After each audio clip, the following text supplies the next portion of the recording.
రైలు బయలుదేరింది. ఇంకో 10 నిమిషాలకు ఎగ్మూరు స్టేషన్‌లో ఆగింది. అక్కడ బంట్రోతుని అడిగితే, "ఇదంతా చెన్నపట్నమే" అన్నాడు. ఎంత గొప్ప పట్నం అని ఆశ్చర్యపోతూ, "ఊరు మధ్య నుంచి కూడా రైలు వేశారు. ప్రజలకేమీ ప్రమాదం ఉండదు కదా" అనుకున్నాను. ఇంతట్లోకే నా పెట్టెలోకి నలుగురు అరవవాళ్ళు రాబోయారు. "చిలకల్లా వస్తున్నారా నాయనా, అవతలకి దయచేయండి" అన్నాను. వాళ్ళు నా మాట వినిపించుకోలేదు. మాట్లాడకుండా తలుపు తీసుకున్నారు. "అబ్బాయ్, మీకు తెలియదు, ఇది సెకండ్ క్లాసు. ఇందులో ఎక్కితే జుల్మానా వేస్తారు. అవతలకి వెళ్ళి ఇంకో పెట్టెలో ఎక్కండి" అన్నాను. అందులో ఒకడు నా ముఖం కేసి చూసి, "నువ్వు ఇక్కడున్నావే? ఫోర్త్ క్లాసు పెట్టెలో ఎక్కవలసిన మనిషి వలె ఉన్నావు. దయచేయమని వచ్చీ రాని తెలుగులో అన్నాడు. వాళ్ళ సాహసము చూస్తే నాకు ఆశ్చర్యం వేసింది. చిత్తము, పెంకెతనానికి సౌందర్యానికి మీది పుట్టిల్లు. ఇంక కబుర్లకేమి లోటు గనుక అధిక ప్రసంగం చేయకు. దయచేయి" అన్నాను. నేను అన్నదంతా వాళ్లకు బాగా అర్థం కాలేదని తోస్తుంది. అందుచేత వాళ్ళు నా మాట వినిపించుకోనట్లు నటించారు. "సరేదా అయ్యా, నువ్వు జాస్తి వాయాడకయ్యా, మాకు తెలుసును" అన్నాడు ఒకడు. ఇంతట్లోకే గార్డు అలా వెళుతున్నాడు. వీళ్ళని అవతలకి గెంటివేయమని చెబుదామని కేకవేశాను. వాడు నా మాట వినిపించుకోకుండా చక్కా పోయాడు.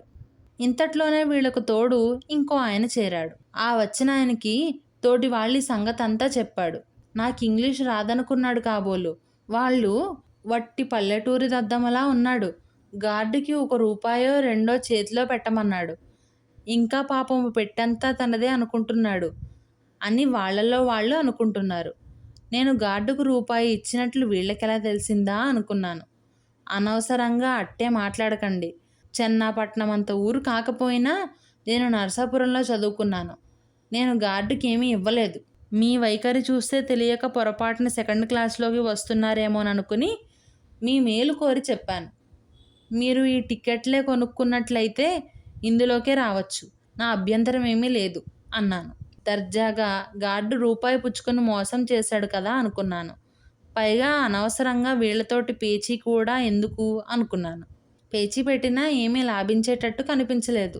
నేను అనవసరంగా దెబ్బలాడే స్వభావం కలవాణ్ణి కాదు.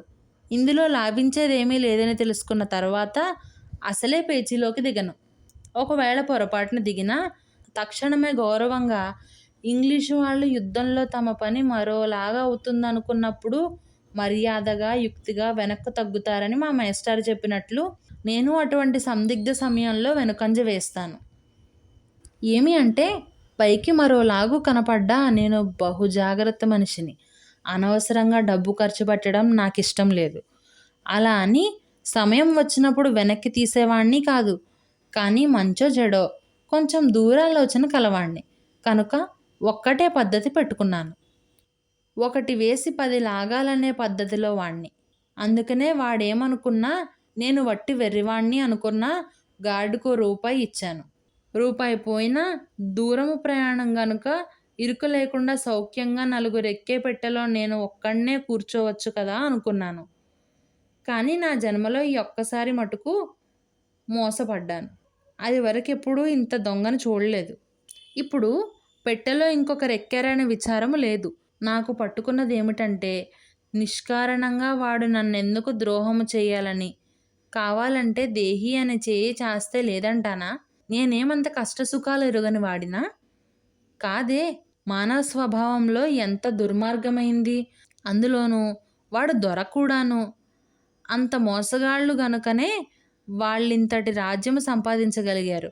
లేకపోతే వాళ్ళ అబ్బతరమా, తాతతరమా? అందుకే గొప్ప గొప్ప వాళ్ళంతా బోడే నారాయణరావు ప్రభృతులు వీళ్ళని దేశం నుంచి వెళ్ళగొట్టాలని చూస్తున్నారు. పోనీ మనబోటి వాళ్లే వాళ్ళు కూడాను. నా పెట్టెలోకి ఎక్కినందువల్ల నాకేమీ నష్టం లేదు. గార్డుకిచ్చిన రూపాయి తప్ప. అయినా ఎక్కిన వాళ్ళు ఏ తెలుగు వాళ్ళో అయితే కాస్త మాట మంతి ఆడడానికి, కష్టం సుఖం చెప్పుకోవడానికి వీలుగా ఉండేది. అదేదీ లేకుండా కలలోకి వచ్చే రూపు, గ్రామసింహములు వధించుకుంటున్నట్లు సంభాషణ వీళ్ళును. ఈ అరం వాళ్ళు వచ్చారేమో గాని మహా కష్టంగా ఉంది నాకు. చెప్పవద్దు మరి. ఇంతట్లోకే రైలు బయలుదేరడానికి గార్డు ఈల వేశాడు. ఈ వచ్చిన 4-5గురిలో ఆఖరు వచ్చిన ఆయన ఒక్కడే లోపలికి వచ్చాడు. తక్కిన వాళ్ళంతా ఊరికే ఈయన్ని సాగనంపడానికి వచ్చినట్లు తోస్తున్నది. ఒక్కడే అయినప్పుడు ఆయనలో ఆయన మాట్లాడుకోలేడు కదా! మాట్లాడితే నాతో మాట్లాడాలి. లేకపోతే మాట్లాడకుండా కూర్చోవాలి. అందుచేత ఎలాగైనా పర్వాలేదనుకున్నాను. రైలు బయలుదేరింది. చాలా దూరం వరకు చిన్న చిన్న స్టేషన్లు దగ్గర దగ్గర చాలా ఉన్నాయి. అక్కడెక్కడ రైలు ఆగలేదు. రైలు ఆగనప్పుడు మధ్యనవన్నీ స్టేషన్లు ఎందుకు కట్టారా అనుకున్నాను. పెట్టెలో కూర్చున్నాయనని అడుగుదాం అనుకుని, ఇదివరకే పల్లెటూరి దద్దమ్మన్నాడు. ఈ ప్రశ్న వేస్తే ఇంకా ఏమంటాడో అనుకుని ఊరుకున్నాను. కానీ చెన్నాపట్నం పొలిమేరెక్కడో మటుకు చెప్పండి అని కోరాను. ఈ చిన్న చిన్న స్టేషన్లన్నీ చెన్నాపట్నంలో చేరినవే అని చెప్పాడు. ఇంగ్లాండ్ కంటే కూడా చెన్నాపట్నమే తప్పకుండా పెద్దది అనుకున్నాను. ఈ ఊళ్ళో బంధువులు, స్నేహితులు ఒకళ్ళనొకళ్ళు చూసుకోవాలంటే పొరుగురు ప్రయాణంలాగే ఉంటుంది కదా అనిపించింది. ఊరికొక చివర ఉద్యోగస్తులు, రెండో చివర ఆఫీసు ఉంటే అక్కడ వెళ్ళడం ఎలాగా అనుకున్నాను. పోనీ అన్ని స్టేషన్లు ఉన్నాయి కదా అని రైలు ఆగదు. ట్రామ్ కార్లైనా ఊరంతా ఉన్నట్లు కనిపించదు. ఇంక వీళ్ళు ఏ ఎద్దుల బండో, జట్కా బండో ఎక్కితే ఆఫీస్‌కి వెళ్ళడం ఎప్పుడు, అక్కడ పని చేయడం ఎప్పుడు, మళ్ళీ ఇంటికి రావడం ఎప్పుడు? రాకపోకలకే వీళ్ళ జీతంలోనూ, జీవితంలోనూ సగం సరిపోతుందే. ఎలాగా అనుకున్నాను. పోనీ పని పాటల సంగతి అలా ఉండగా, ఇందులో పెద్ద ఉద్యోగస్తులు, చిన్న ఉద్యోగస్తులు కూడా ఉంటారా అని. నెలకు ఏ రూ. 15 సంపాదించుకునే గుమాస్తా బతకడం ఎలాగూ? ఇంత దూరం నాడు రోజూ 2 సార్లు నడుస్తాడా? బండెక్కుతాడా? బండెక్కితే వాడు నెల రోజులు కష్టపడి చెమటోడ్చి సంపాదించింది ఒక్కరోజు బండికే సరిపోతుంది. పొద్దున నా దగ్గర బండివాడు మైలుకు రూపాయి చొప్పున గూబలు పడేసి పుచ్చుకున్నాడే. ఇంక వీళ్ళు తెచ్చింది కాస్త బండికి పెడితే పెళ్ళాలకి, పిల్లలకి ఏం మిగులుతుంది అనుకున్నాను. కావడానికి వాళ్ళు తినేది పులుసు, చారు, మెతుకులు అయినా దానికి కొంత కావాలి కదా! అయితే ఎంతసేపు ఆలోచించినా నాకే ఉపాయమూ తోచలేదు. నేనైతే సూక్ష్మబుద్ధి కలవాడినే కానీ ఈ సమస్య మాత్రం విడగొట్టలేకపోయాను. ఏమీ తోచక నా తోటి ప్రయాణం చేస్తున్న పెద్ద మనిషి ఎవరో ఒకసారి చూద్దామనుకుని అదివరకు చూస్తున్న వాణ్ణి లోపలికి తిరిగి చూశాను. ఆయన నాకేసి అదివరకే నిదానంగా చూస్తున్నాడు. మా ఇద్దరి కళ్ళు కలుసుకున్నవి. మీదే ఊరండి అని అడిగాడు ఆయన. నరసాపురం అన్నాను. మా ఊరు నరసాపురం కాకపోయినా మొగలితూరు అని చెబితే ఆయనకు తెలియకపోతుంది. మళ్ళీ అదెక్కడా అని అడగడము, నేను చెప్పడము. ఇదంతా ఎందుకని నరసాపురం అంటే చులాగ్గా తెలుస్తుందని ఇలా చెప్పాను. మీరెందాక వెళ్తున్నారన్నాడు. ఏవో సామాన్యంగా తరచూ వెళ్తూనే ఉంటాననే భావం కలిగేటట్టు ఇక్కడికే కొలంబో దాకా వెళ్తూ ఉన్నాను అన్నాను. అలాగా అని నాకేసి నిదానంగా చూసి, కొంపతీసి ఇంగ్లాండ్ వెళ్ళడం లేదు కదా? వాలకం చూస్తే అలా కనిపించదు కానీ అంతకంటే కొలంబో వెళ్ళవలసిన పనేమీ కనిపించదు అన్నాడు. అలాగా అండి, నా వాలకము ఎందుచేత అలా కనిపించడం లేదు? అందులో తమరేమి లోటుపాట్లు కనిపెట్టారు అన్నాను. అబ్బాయి, మీ తెలుగుదేశంలో చిన్న కథ ఉంది. ఒక శాస్త్రులు గారు ఊరికి వెళుతున్నారట. ఆయనని చూచి ఒక తుంటరి కుర్రాడు ఏమండోయ్ తిమ్మనగారు, ఎందుకా దయచేస్తున్నారు అన్నాడట. ఆయన నీవెవరో జ్ఞాపకం రాకుండా ఉంది. నన్నెక్కడెరుగుదువు? నా పేరెవరు చెప్పారు అని అడిగాడట ఆయన. అడిగితే వాడు నవ్వుతూ, అయ్యా, నేను ఇదివరకు ఎప్పుడు తమ దర్శనం చేసుకోలేదు. అయినా తమ ముఖము చూస్తే తమ పేరు తిమ్మన్నగారే అయి ఉంటుందని ఊహించాను. నా ఊహ నిజమైంది అని చక్కా పోయాడట. అలాగా, నువ్వు వేరే అడగాలా నాయనా? సరే, దానికేం లేండి. అసలేమి కనిపెట్టారేమిటి అన్నాను. చెప్పనా? నిజము చెబితే నువ్వు ఏమన్నా అనుకుంటావేమో అన్నాడు. పర్వాలేదు చెప్పండి అన్నాను. నీ పెట్టె చూస్తే పల్లెటూరని, ఎప్పుడు దూర ప్రయాణం చేసి ఎరగవని తెలుస్తున్నది. నేను పెట్టెలోకి వస్తుంటే రావద్దనడము చూసి నీవు ఎప్పుడు రైలు ప్రయాణం చేయలేదని, ఒకవేళ చేసినా ఎప్పుడు సెకండ్ క్లాసులో ఎక్కలేదని, ఎప్పుడూ పెద్ద మనుషులతో సంచరించలేదని తెలిసింది. అందుచేత ఇంత పల్లెటూరు వాడవు నిజంగా ఇంగ్లండు వెళుతున్నావేమో అనుకున్నాను. లేకపోతే నువ్వు కొలంబో వెళ్ళడానికి తగిన కారణమేమీ కనిపించదు. ఆ పైన నాటుకోడి పెట్ట తలలా ఉన్న నీ తలకాయ చూస్తే నీకు క్రాఫింగ్ అలవాటు లేదని, జుట్టు ఉండేదని, ఇది ఇవాళే తీసివేయించావని తెలుస్తుంది. కొలంబో దాకానే ప్రయాణమైనట్లయితే జుట్టు తీసివేయవలసిన అవసరం లేదు. అందుచేత ఇంకా పైకి వెళ్తున్నావని రూఢీ చేశాను. ఇంట్లో కూడా చెప్పకుండా వెళ్తున్నావని నా అనుమానము. లేకపోతే బొంబాయి వెళ్లకుండా కొలంబో ఎందుకు వెళ్తావు? ఏమంటావు? నేను చెప్పింది నిజమా అబద్ధమా? ఉన్నమాట చెప్పు, మీ వాళ్ళతో చెప్పనులే అన్నాడు. ఆయన మాటలు ఒక్కొక్కటే వింటుంటే నా పై ప్రాణాలు పైనే ఎగిరిపోయినాయి. ఇంతమందిని చూశాను కానీ ఇలాంటి వాడిని మటుకు ఎప్పుడూ చూడలేదు. ఈయన అరవవాడైనా అఖండుడులా ఉన్నాడు. తెలుగు కూడా బాగా మాట్లాడుతున్నాడు.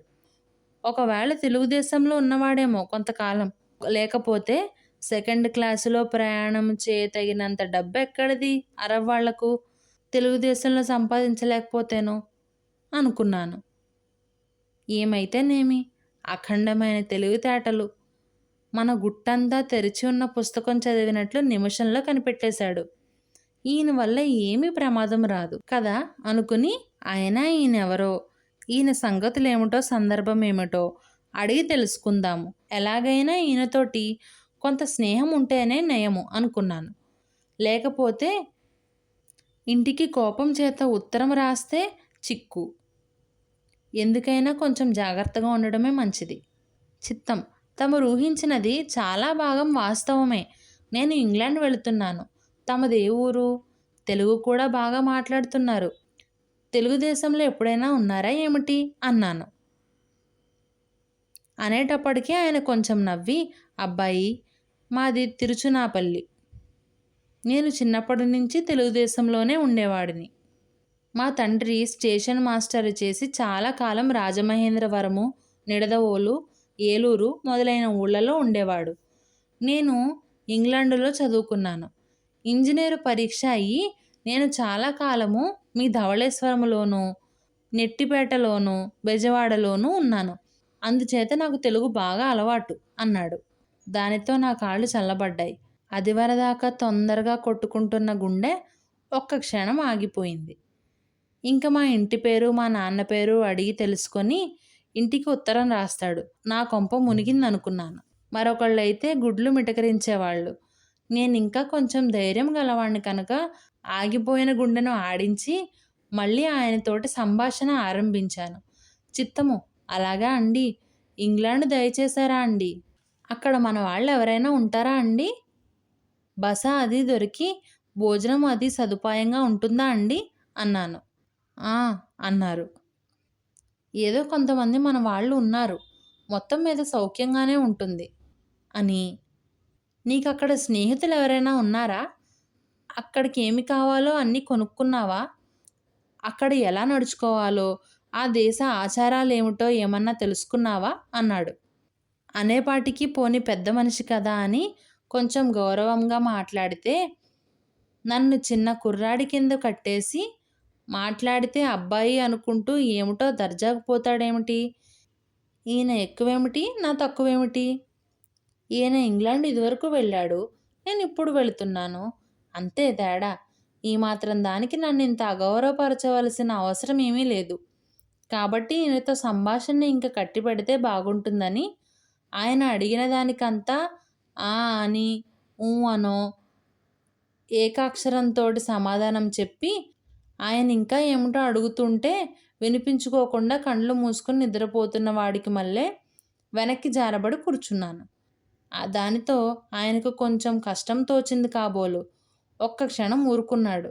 కానీ పాపం ఎంతసేపు ఊరుకోగలడు? ఆడే నోరు, తిరిగే కాలు, ఒక్క మాట ఊరుకోలేవంటారు పెద్దలు. ఆ మాట నిజమే. ఆయన ఒక నిమిషం ఊరుకొని, అబ్బాయి, పాపం చాలా నిద్ర వస్తున్నట్లుంది, పడుకో నాయనా అన్నాడు. ఏమిటి మీ అభిప్రాయము? నేనేమైనా చంటి పిల్లవాడిని అనుకున్నారా అని అడుగుదామనుకుని, ఆయనతో అకారణంగా ఘర్షణ ఎందుకని సమాధానం చెప్పకుండా నా బొంత తీసి పక్క వేసుకున్నాను. అది చూసి ఆయన ఊరికే లోపల నవ్వుకోవడం మొదలుపెట్టాడు. ఎవళ్ళు నవ్వితే లెక్కేమిటి మనకు? నవ్విన వాళ్ళ మూతి వంకరపోతుందనుకొని. పోనీ మనకు మడత మంచం కూడా ఉంది. చూపించడానికి అది కూడా పైకి తీద్దామా అనుకుని. అయినా కొద్దిగా ఇరుకు ఉంటుందేమోనని ఆ ప్రయత్నం మానేసి నా పక్క మీద కూర్చున్నాను. నాయనా, ఈ బొంత నీతో అడంగకు తీసుకెళ్తావా అన్నాడు. తీసుకెళ్తాను. తీసుకువెళ్ళడానికి కాపోతే మరి మధ్యదారిలో పారేయడానికి తెచ్చుకున్నానా? ఇందులో తమరంత ఆశ్చర్యపోవడానికి ఏమీ కనిపించదు అన్నాను. ఆయన నా కేసి సూటిగా చూసి, ఎక్కడైనా పొరపాటున మర్చిపోతావేమో సుమా, ఎక్కడా మర్చిపోకు. ఆ దేశంలో ఏ జమీందారైనా సరే ఎవ్వళ్ళకి ఇవ్వకు. ఇటువంటివి వాళ్ళకుండవు. అందుచేత చాలామంది అడుగుతారు. జాగ్రత్త సుమా, ప్రాణప్రదముగా కాపాడుకో, పోగొట్టుకోకు. నీకు ఇష్టమైతే మళ్ళీ ఇంటికి వచ్చేటప్పుడు బ్రిటిష్ మ్యూజియంకు బహుమతి ఇచ్చేయవచ్చునని నాకు సలహా ఇచ్చి మళ్ళీ నవ్వనారంభించాడు. చిత్తము, ఈ విషయంలో తమ హితోపదేశం అవసరం అని ఆయన్ను మార్చాను. ఆయన అలాగే గుడ్లు మిటకరించి నా కేసి చూస్తూ తనలో తను నవ్వుకుంటూ కూర్చున్నాడు. నా దారిన నేను పడుకుని సుఖంగా నిద్రపోయాను. కానీ లోపల మటుకు బెదురుగానే ఉంది. ఆ మడత మంచమో పైనున్న మరచెంబో పట్టుకుపోతాడేమోనని. అయినా భయపడుతున్నట్లు కనిపించకూడదనుకుని నిద్రపోతూ మధ్య మధ్య కళ్ళు తెరుచుకుంటూ సామాను కేసి చూసుకుంటూ పడుకున్నాను. ఒకసారి లేచి చూసేటప్పటికి ఆయన ఎక్కడ దిగాడో గానీ పెట్టెలో లేడు. సామానంతా జాగ్రత్తగానే ఉంది. శని విరగడైంది కదా అనుకున్నాను. మళ్ళీ ఎవళ్ళూ ఆ పెట్టెలో ఎక్కలేదు. నేను లేచేసరికి బాగా తెల్లవారింది. దంతధావన ప్రయత్నం చేశాను. నీళ్ల సంగతి ఎలాగా అనుకున్నాను. నేను కూర్చున్న గదిలో ఒక మూల లాబరేటరీ అని తలుపు మీద రాసి ఉంది. అదేమిటో చూద్దాం అనుకుని ఏమైనా నీళ్లుంటాయేమోనని తలుపు తీసి లోపలికి వెళ్ళాను. గది బహు శుభ్రంగానే ఉంది. గోడకి చిన్న కుళాయి ఉండి ఆ నీళ్లు కింద పడకుండా దాని కింద ఓ చిన్న చక్కని కంచుబూర్లు మూకుడు ఉంది. ఆ పక్కనే మధ్య రంధ్రమున్న కుర్చీపీట ఉన్నది. ఏ విధమైన దుర్వాసన లేదు. ఏర్పాటంతా చాలా బాగుంది. ఇంగ్లాండ్ నుంచి వచ్చిన తర్వాత మా ఇంట్లో కూడా ఇలాంటి ఏర్పాటు చేయిస్తే బాగుంటుందని నిశ్చయించాను. కుళాయి దగ్గరికి వెళ్ళి తిప్పబోయాను. ఎంతసేపు తిప్పినా తిరగలేదు. ఎలాగా ఆలోచిస్తూ మరొక మాట గట్టిగా తిప్పవలనని ప్రయత్నం చేశాను. చేజారి ముందు కుళాయి మీద పడ్డాను. అది వరక ఎంత తంటాలు పడ్డా తిరగని కుళాయి దాని మీద చేయి జారి పడడంతోటే జై అని నీళ్లు వచ్చి నా వంటి నిండా పడ్డాయి. మళ్ళీ నేను లేవడంతోటే ఆగిపోయాయి. ఏమిటి మాయా అని ఆలోచించి చూస్తే ఆ మీట లోపలికి నొక్కితే నీళ్లు వస్తాయి కదా అని తెలుసుకున్నాను. దంతధావనాది కాలకృత్యాలు తీర్చుకుని స్టేషనులోకి అమ్మ వచ్చిన 4 ఇడ్లీ ముక్కలు తిని కాసిని కాఫీ నీళ్లు తాగి రైలు రోడ్డు పక్కనున్న దేశం అంతా చూస్తూ కూర్చున్నాను. అరవ దేశం కూడా చాలా చక్కని దేశమే. ఇంత చక్కగా ఉంటుందని ఎప్పుడూ అనుకోలేదు. ఎక్కడ చూసినా మంచి తోటలు, పంట భూములు, గొప్ప గొప్ప దేవాలయాలు.